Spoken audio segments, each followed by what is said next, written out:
12월 8일 말씀 묵상을 시작하겠습니다. 오늘 말씀은 이사야서 64장 1절부터 12절까지 말씀입니다. 오늘 본문은 어제에 이어서 계속된 이사야의 중보 기도입니다. 자신의 백성을 위해서 이처럼 중보하는 이사야를 통해서 우리는 예수 그리스도의 향기를 느낄 수가 있습니다.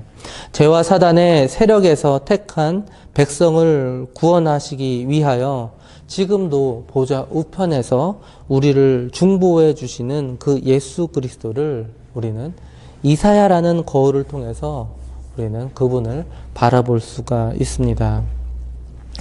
어제 본문에서 이사야는 하나님의 은총을 회복해달라는 기도를 하였습니다. 이어서 오늘 본문은 이사야의 죄에 대한 용서와 구원을 요청하는 그런 말씀입니다.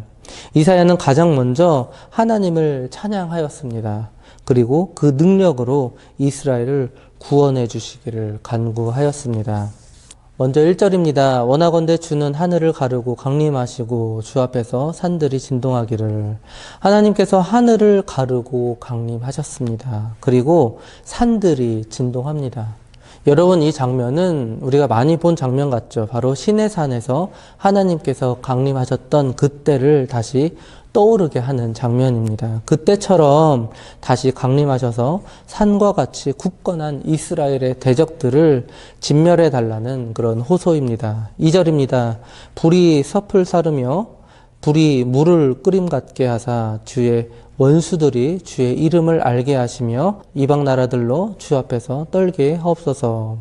1절에서 하나님은 산을 진동시키시는 그런 하나님이셨습니다. 그리고 2절에서는 불과 같은 능력의 하나님을 찬양하는 말씀입니다. 이런 능력으로 대적들을 진멸해 달라는 이사야의 호소입니다. 이방 나라들로 주 앞에서 떨게 하옵소서. 열방으로 하여금 주께서 참 신이시며 온 세계의 주권자가 되심을 알게 하시고 그들로 하나님을 두려워하게 해달라는 간구입니다. 3절입니다. 주께서 강림하사 우리가 생각하지 못한 두려운 일을 행하시던 그때에 산들이 주 앞에서 진동하였사오니. 또다시 시내산 강림 사건을 떠올리는 그런 이사야입니다. 이때 불과 연기 가운데에서 하나님께서 강림하셨습니다. 출애굽기 19장 18절을 보시면 시내산의 연기가 자욱하니 여호와께서 불 가운데서 거기 강림하심이라. 그 연기가 옹기 가마 연기같이 떠오르고 온 산이 크게 진동하며. 이처럼 하나님의 강림은 전혀 생각지도 그리고 예기치도 못한 그런 두렵고 놀라운 그런 사건이었습니다. 4절입니다. 주 외에는 자기를 앙망하는 자를 위하여 이런 일을 행한 신을 옛부터 들은 자도 없고 귀로 들은 자도 없고 눈으로 본 자도 없었나이다. 하나님 외에 그 어떤 다른 신들에게 이러한 능력은 존재하지 않음을 말해주죠. 하나님과 다른 신들은 비교 불가능함을 말해주고 있습니다. 오직 하나님만이 유일한 예배의 대상이 되시며 나머지 신들은 그저 인간이 만들어낸 우상이며 또 허무한 존재라는 뜻이죠. 한편 우리가 이 이사야의 간구를 통해서 우리는 배울 점이 있습니다. 이사야는 먼저 1절부터 4절까지 하나님을 찬양했습니다.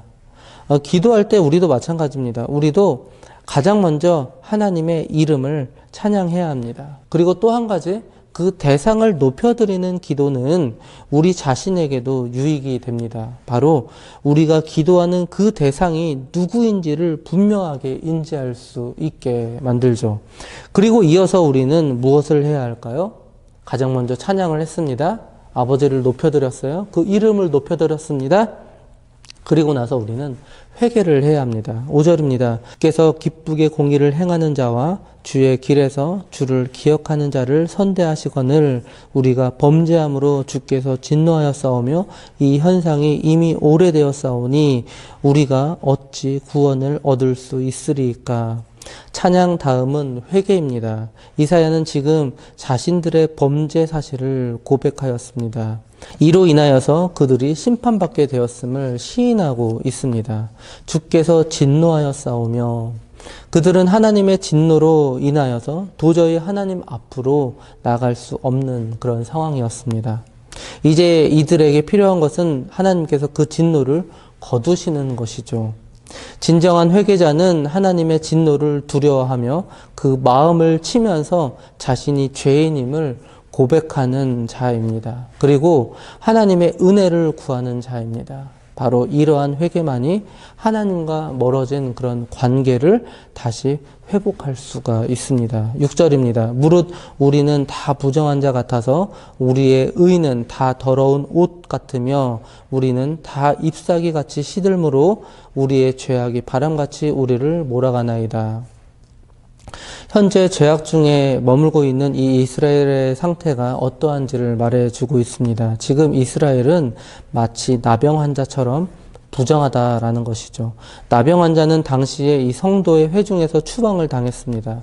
그리고 여기서 더러운 옷은 문자적인 뜻으로 더러운 걸레를 말합니다. 다시 말해서 그들의 의는 걸레와 같이 더럽게 되었다라는 뜻이죠. 우리의 죄악이 바람같이 우리를 몰아가나이다.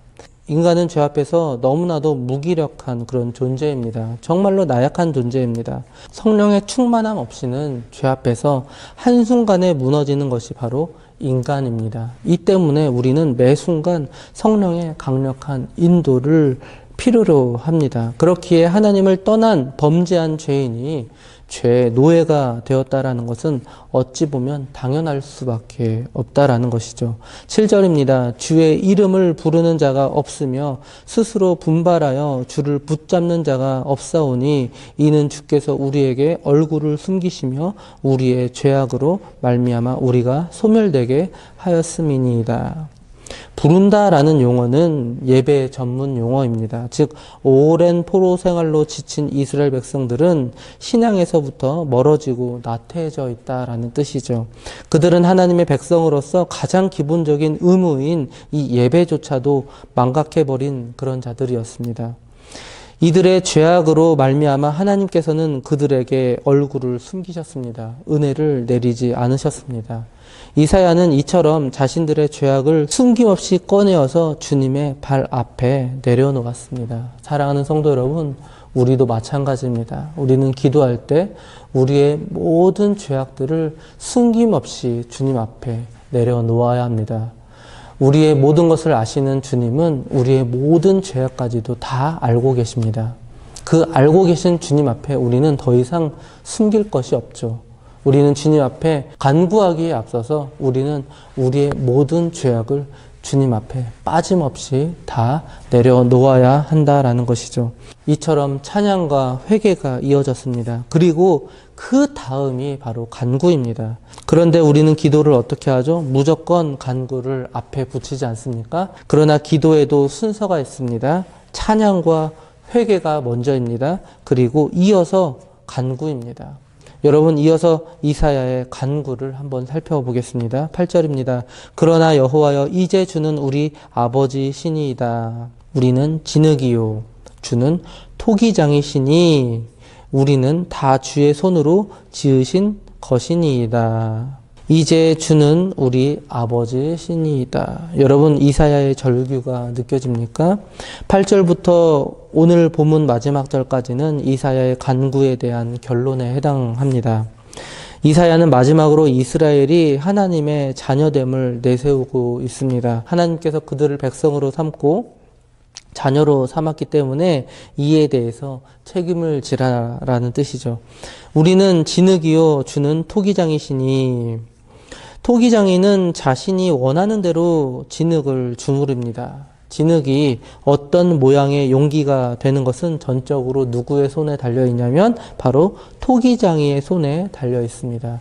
즉 이스라엘의 운명 또는 존재 자체도 역시 하나님의 손에 달려 있다라는 뜻이죠. 여러분, 8절의 말씀이 좀 뻔뻔하게 느껴질 수 있습니다.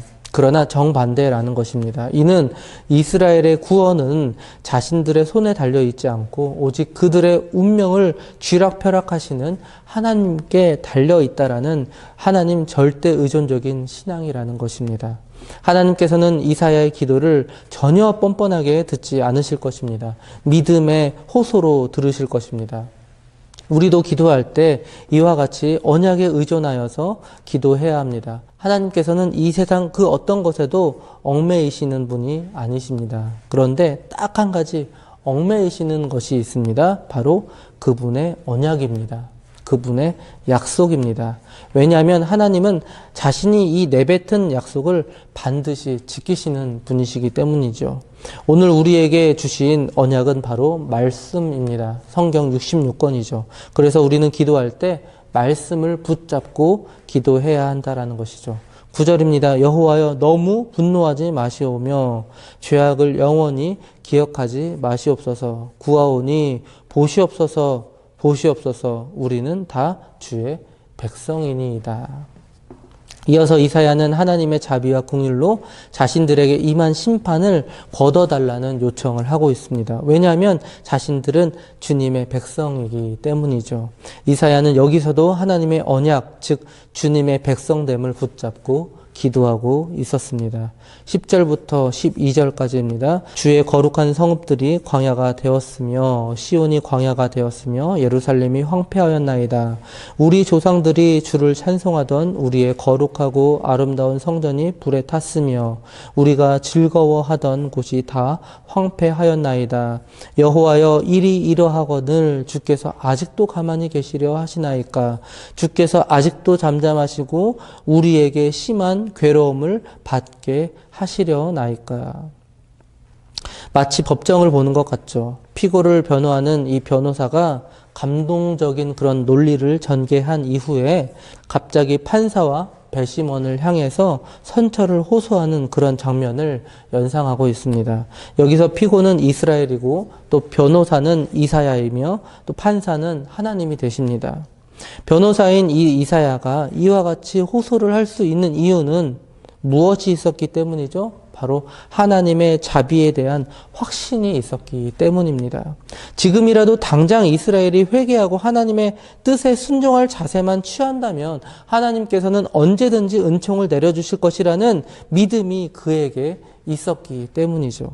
이러한 자신감은 근거 없는 교만 내지는 패기 또는 뻔뻔함이 아닌 바로 내가 주님의 자녀이고 내가 바로 주님의 백성됨에 대한 믿음에 근거하고 있다라는 것입니다.